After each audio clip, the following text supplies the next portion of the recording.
சில நேரம்லாம் சில விஷயங்கள யோசிக்கும்போது அப்படியே பைத்தியம் பிடிக்கிற மாதிரியே இருக்கும் பார்த்துக்கோங்க. நாட்கள் போக போக காலங்கள் வந்து வேகமா ஓடிட்டு இருக்கு. பிள்ளைங்கலாம் வளர்ந்துட்டு இருக்காங்க. நம்மளுக்கும் வயசாகிக்கிட்டு இருக்கு இல்லையா? இடத்துல நமக்குலாம் 30 வயசு ஆக போகுது. இதுநாள் வரைக்கும் ஒண்ணுமே தெரியல. ஆனா அந்த 30 வயசு எட்ட போதுங்கிறப்போ பார்த்தீங்கன்னா, நம்ம என்ன பண்ணிட்டோம்? என்ன சாதிச்சுட்டோம்? நம்மளுக்காக என்ன பண்ணணும்? என்ன வாழ்க்கை இது? எதுக்கு பொறந்தோம்? எதுக்கு வாழ்ந்தோம்? எதுக்கு படிச்சோம்? எதுக்கு கல்யாணம் பண்ணோம்? எதுக்கு பிள்ளைங்கள பெத்துக்கிட்டோம்? எதுக்கு பிள்ளைங்கள வளர்த்துட்டு இருக்கோம்? இந்த மாதிரி தாட்லாம் வருது. யோசிச்சுக்கோங்களேன். மனுஷ வாழ்க்கை இதெல்லாம் இல்ல. பொறக்குறாங்க, வளர்றாங்க, படிக்கிறாங்க, வேலைக்கு போறாங்க, கல்யாணம் பண்றாங்க, பிள்ளை குட்டிங்கள பெத்துக்கிறாங்க. அப்புறம் அவங்கள வளர்க்குறாங்க, அவங்கள படிக்க வைக்கிறாங்க. அவங்களுக்கு கல்யாணம் காட்சி பண்ணி வைக்கிறாங்க. அப்புறம் அவங்க லைஃப் அவங்க பார்க்குறாங்க. ஏன் பொறக்குறோம்? ஏன் வாழ்றோம்? எதுக்கு இருக்கிறோம்? என்ன பண்றோம்? ஒண்ணுமே இல்ல.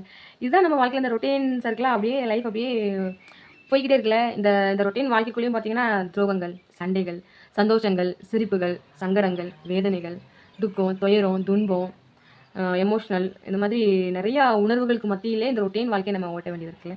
இதுதான் மனுஷ வாழ்க்கை. உண்மைய சொல்லணும்னா, இந்த வெங்காயம் பார்த்தீங்களா, பெரிய வெங்காயம் உரிக்க உரிக்க ஒண்ணுமே இல்லன்னு சொல்லுவாங்க. அதே மாரி தான் வாழ்க்கை. போக போக ஒண்ணுமே இல்ல. போற போக்குல அப்படியே போய்க்கிட்டே இருக்க வேண்டியது தான். அப்படியே ஒரு பீசிக்கல் அப்படியே போற மாரி வாழ்க்கை போய்க்கிட்டே இருக்குது. இதான் லைஃப். இப்படிதான் இருக்கும். சரி இது தெரியல நம்மளால என்ன ஐயோ! ஒண்ணுமே பண்ணலையே அப்படின்னு சொல்லி உட்கார்ந்துட்டு இருக்காம, சரி இனி வரும் நாட்கள்ல ஏதாவது பண்ணுவோம் அப்படின்னு சொல்லிட்டு ஏதாவது நம்ம ஸ்டெப் எடுத்து, நம்மளுக்குன்னு ஒரு அடையாளத்த உருவாக்கிட்டு தான் அந்த இடத்துல இருந்து போணும். அப்படிங்கிற ஒரு தாட்டோட நீங்க ஓடுனீங்கன்னு வச்சுக்கோங்களேன், உங்க லைஃப் வந்து ரொம்ப ஸ்மூத்தாவும் நல்லாவும் போகும். அதே சமயம் உங்களுக்குன்னு ஒரு அடையாளத்த உருவாக்குறேங்கிற பேர்ல உங்களுக்குன்னு இருக்கிறவங்க நீங்க மறந்துடக்கூடாது. சரியா? அந்த இடத்துல நீங்க செல்ஃபிஷாவும் இருந்துறக்கூடாது. உங்களுக்கு பிள்ளைங்க இருப்பாங்க, ஃபேமிலி இருக்கும்.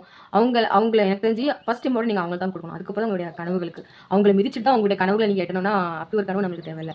2மே 2 கண்கள் மாதிரி தான். உங்களுடைய கனவு ஒருத்தவங்களுடைய எய்ம் வந்து ஒரு கண்ணா இருக்கணும். இன்னொரு உங்களுடைய ஃபேமிலி இருக்கணும். ஃபேமிலிய கஷ்டப்படுத்தாம உங்களுடைய எய்ம நீங்க அடையறதுக்கும் முயற்சி பண்ணணும். ஓகேவா? இதுதான் லைஃப். இதான் உண்மையான ஃபேக்ட். அவ்வளோதான். இத நம்ம சொல்றதுக்கு இல்ல. சில பேருக்கு அது புரிய மாட்டேங்குது.